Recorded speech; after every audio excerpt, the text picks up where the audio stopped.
그리고 내년도 시장에는 수도권 이제 외곽 지역까지 좀 많이 달아오를 거예요. 노도강 포함해서 그동안 오르지 않았던 지역들도 많이 오를 거고, 지방권도 많이 오르는 시장이 될 거다라고 생각을 합니다.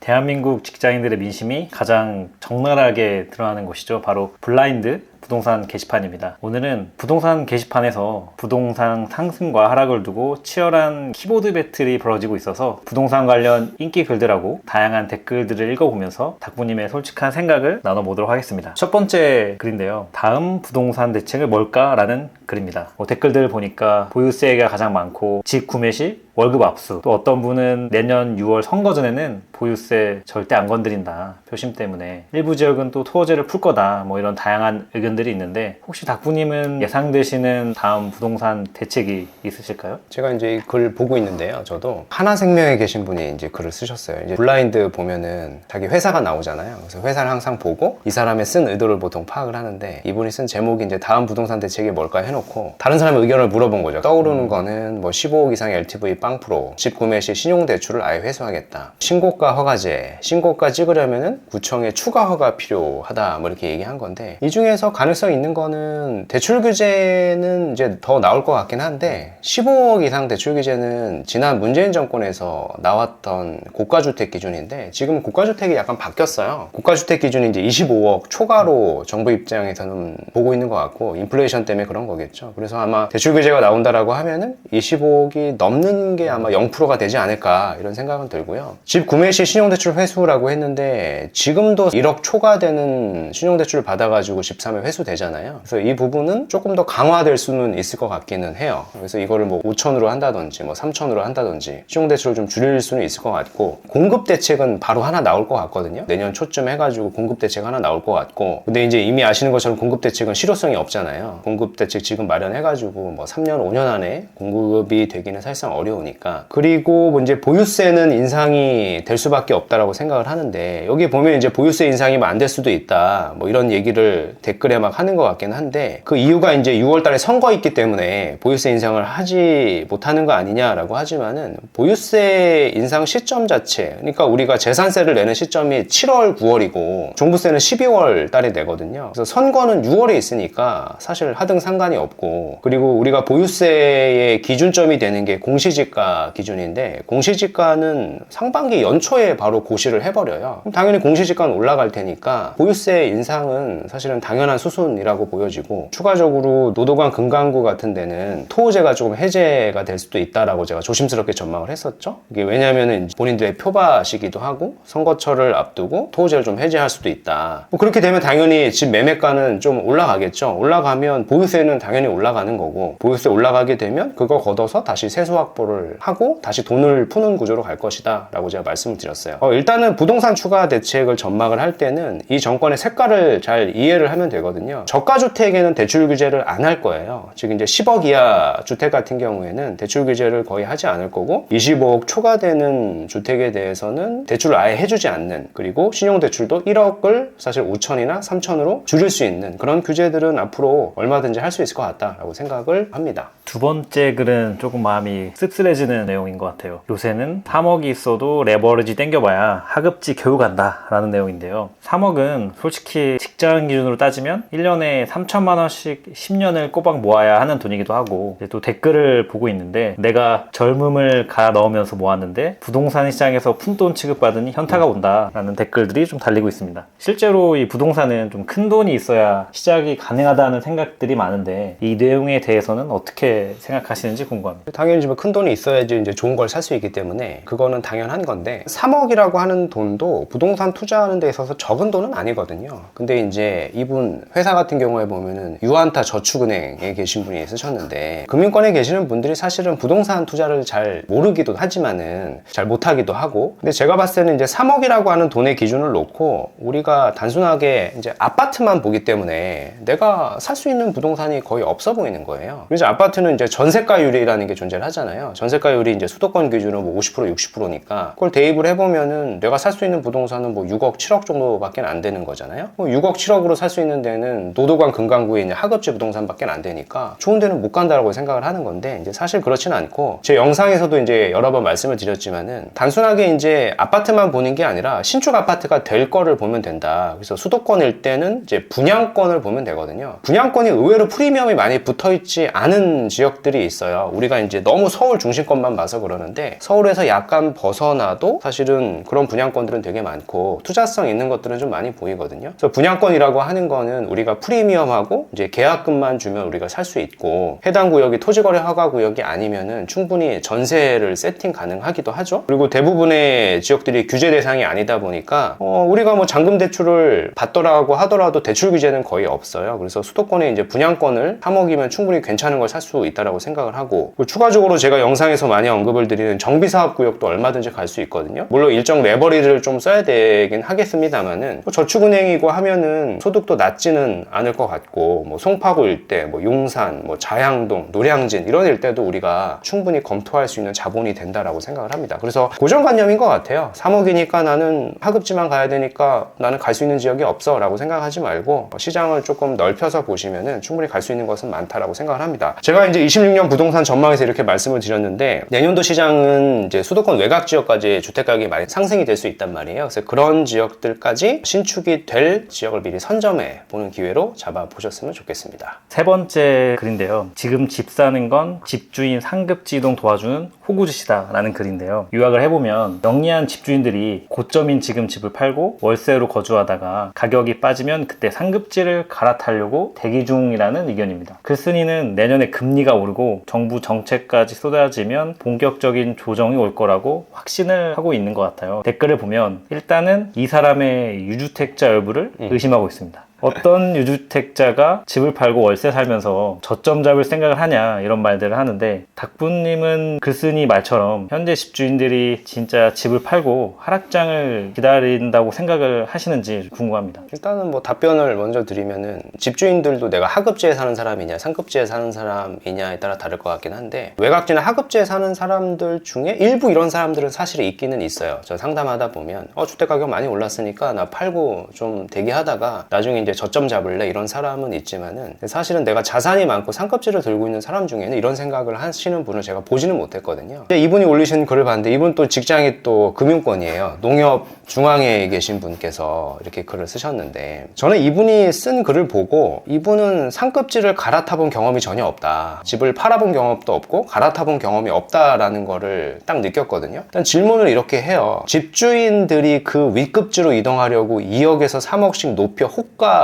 불려놓은 걸 잡는 건 절대 조심하라고 이렇게 얘기를 하는데 하급지 부동산을 내가 매도를 호가를 2억 3억씩 올려서는 절대 상급지로 이동을 못 하거든요. 상급지를 이동해본 경험이 있으신 분들은 아시겠지만은 내 집을 금매로 팔아야 돼요. 내 집을 2, 3억씩 이렇게 호가 올려놓는 거는 절대 매도가 되지 않습니다. 그러니까 하급지를 사는 사람의 주 수요층 자체가 가격에 되게 민감하신 분들이거든요. 그래서 호가 2, 3억 주고 살 사람은 수요층 존재하지 않고 오히려 호가를 낮춰야지만 금매로 팔리거든요. 단순하게 이제 네이버에 있는 호가만 보신 것 같은데 실제 거래가 되진 않죠. 그래서 글을 보더라도 상급지를 갈아탄 경험이 없지 않을까 이런 생각이 조금 저는 듭니다. 그래서 이제 우리 상급지 갈아탈 때는 하급지를 좀 싸게 팔고 상급지는 최고가에 매수하는 방법밖에는 사실 없는 거예요. 그게 이제 하락장이든 상승장이든 대부분 다 그렇습니다. 또 이런 댓글이 있는데요. 진정한 고수는 하락장에 갈아탄다라는 의견인데 갈아타기는 하락장에 해야 된다는 말을 많이 들어서 사실 하락장에는 내 집도 안 팔릴 것 같은데 갈아타기는 도대체 언제 해야 되는 게 맞을지 궁금합니다. 사실은 뭐 갈아타기의 시점 자체가 중요한 건 아닌데 저도 이제 상급지를 갈아탄 경험이 있는데 저도 조정장이나 하락장일 때 갔거든요. 이제 그 이유는 되게 심플한데 예를 들어서 내가 가진 주택이 10억짜리 주택이고 내가 가려는 지역이 예를 들어 20억이나 30억짜리 주택이잖아요. 근데 하락장일 때는 그런 지역의 주택 가격이 사실은 하락폭이 더 크거든요. 그래서 내 집을 잘 안 팔린다라는 개념도 내 금액 자체를 10억을 다 받으려고 하니까 안 팔리는 거란 말이에요. 그래서 10억을 받지 말고 오히려 이제 1억까지 낮춰버리면 내 집은 바로 팔리고 비록 내가 손해봤다라고 생각을 할 수는 있겠지만은 30억짜리 20억짜리 주택은 사실 2억 3억 4억 이상 더 호가가 내려가 있거든요. 그래서 그런 식으로 이제 갈아타는 게 저의 경험도 그렇고 우리가 이제 너무 멀리 생각할 필요도 없이 23년도 시장을 딱 생각하시면 되거든요. 그래서 23년도에 경기도에 있었던 아파트 가격하고 23년 2020년도에 강남권에 있었던 아파트 가격하고 딱 비교해 보면은 사실 그때 팔고 갔었던 게 항상 정답이었거든요. 그런 식으로 한번 과거를 조금 복귀해 보시면 많은 인사이트를 얻으실 수 있을 것 같습니다. 마지막 글은 10년 뒤 한국 부동산 볼만할 거다라는 글인데, 옛날엔 수능을 70만 명이 경쟁해서 2등급 맞으면 인서울 했는데 이제는 수능 인구가 40만 명으로 줄어서 4등급도 인서울하는 시대다. 집값도 결국 대학 입결처럼 따라갈 거라는 논리 같은데요. 댓글을 읽어보면 10년 전에도 똑같이 이런 소리 나왔다. 되게 다양한 의견들이 있는데, 부동산에서 하락을 주장하는 분들은 주로 인구 감소나 일본의 잃어버린 10년을 따라간다는 말씀들을 많이 하시는 것 같아요. 그래서 닥부님은 이 의견에 대해서 어떻게 보시나요? 굉장히 단고 질문인데, 이분은 제목이 10년 뒤 한국 부동산 볼만할 거다 이렇게 약간 비아냥거리면서 쓴 것 같고, 직업이 공무원이네요. 이제 주택가격은 이렇게 보셔야 돼요. 항상 내 기준의 주택가격을 이해하려고 하면 안 된다라고 저는 생각을 해요. 공무원을 비하하는 게 아니라 사실이 공무원이 월급이 많지는 않잖아요. 그래서 내가 월급을 한 300만 원 받으니까 300만 원 받는 사람이 반포에 있는 원베일리 70억짜리 아파트 가격은 도저히 이해가 안 가는 금액이거든요. 그러니까 자기 상식으로는 이해가 안 가니까 폭락할 거다라고 이제 생각을 하는 건데, 사실은 우리가 주택 가격을 이해할 때는 주 수요층이 어떤 사람인지를 이해를 해야 되는 거거든요. 원베일리가 70억에 거래됐으면 비싸다, 나는 300 받는데 너무 비싸다, 이게 아니라 그 집을 도대체 누가 샀는가를 봐야 되는 거예요. 누가 샀고 얼마의 돈이 있는 사람이, 얼마의 소득이 있는 사람이 샀는가가 중요한 거거든요. 그래서 최근에 반포나 압구정을 사는 사람들의 평균 소득이 5억에서 많게는 20억 정도도 되거든요, 가계소득이. 그래서 이거를 PIR로 계산을 해보더라도 5급지나 하급지보다 거품지수는 더 낮단 말이에요. 이런 식으로 내가 못 간다 그래서 주택가격이 떨어질 거라고 이제 희망고문을 하는 게 아니라 그 주택가격을 도대체 누가 사는가를 조금 이해를 해야 될 것 같고, 그리고 인구수가 이제 줄어드는 거는 이제 100% 맞는데 통계청에도 이제 나오는 거기 때문에, 근데 잘 아시는 것처럼 인구수가 가격을 결정하는 게 아니라 가구수가 가격을 결정하거든요. 근데 가구수는 지금 오히려 줄지 않아요. 가구수는 또 늘어나고 있고, 과거에 5인 가족들이 지금 1인, 2인 가구들이 더 많다 보니까 가구수는 또 많이 늘어나고 있고, 최근에는 우리나라가 국제적으로 이제 관광 문화나 이런 것들이 더 발달하다 보니까 해외에 계신 분들도 굉장히 많이 우리나라로 이민도 하시고 거주를 하신단 말이에요. 그래서 가구수는 더 폭발적으로 늘어나고 있는 추세이고, 10년 뒤에 한국 부동산 볼만할 거다라고 했는데, 저는 10년 뒤면은 지금 압구정 신현대가 시공사가 선정이 됐잖아요. 그래서 압구정 신현대가 10년 후쯤이면 빠르면 입주를 할 텐데, 그때 시점에 평당가는 저는 보수적으로도 5억은 넘어갈 거라고 생각을 하거든요. 평당가가 5억이면은 35평이면 한 175억 정도 될 거예요. 그래서 정말 볼만할 거다라고 저는 동의는 하는데, 주택가격이 떨어지는 걸 볼만할 게 아니라 정말 상상할 수 없을 정도로 인플레이션이 돼서 가격이 많이 상승할 것 같다라는 생각은 조금 듭니다. 그리고 또 이 글쓴이의 반대 입장으로 어떤 분이 향후 서울 아파트 공급 그래프를 올리셨는데, 제가 봐도 향후 5년 공급량이 상대적으로 좀 많이 없어 보이는데, 향후 공급 없는 5년의 부동산 시장은 과연 어떻게 펼쳐질 거라고 보시는지 궁금합니다. 잘 아시는 것처럼 공급량은 26년도부터 급감을 해가지고 앞으로 당분간 계속 공급이 없고, 그렇다 보니까 정부 입장에선 부랴부랴 내년 초에 공급 대책이 나올 텐데, 공급 대책이라고 하는 건 3년, 5년 이내 뭔가 해결이 될 수 있는 실효성 있는 정책은 아닌 거는 잘 알고 계실 것 같고요. 그래서 5년 전망도 아니고 한 2년, 27년도 하반기에 반포 1, 2, 4주구가 입주를 하게 될 텐데, 그 시점에 국평 기준은 평당 3억을 찍을 가능성이 굉장히 높다라고 저는 생각을 하고, 그리고 내년도 시장에는 수도권 이제 외곽 지역까지 좀 많이 달아오를 거예요. 노도강 포함해서 그동안 오르지 않았던 지역들도 많이 오를 거고, 지방권도 많이 오르는 시장이 될 거다라고 생각을 합니다. 그래서 이제 실수요자라고 하시면은 아직 주택 가격이 오르지 않은 지역을, 지금 이제 겨울이라서 사실 비수기거든요. 12월, 1월에는 전통적으로 비수기인 시점이니까 이 시점을 잘 활용하셔가지고 반드시 실수요자 입장이라고 하면은 주택은 꼭 마련을 하시는 게 인플레이션에 대해서 좀 대비할 수 있는 시점이라고 생각을 합니다.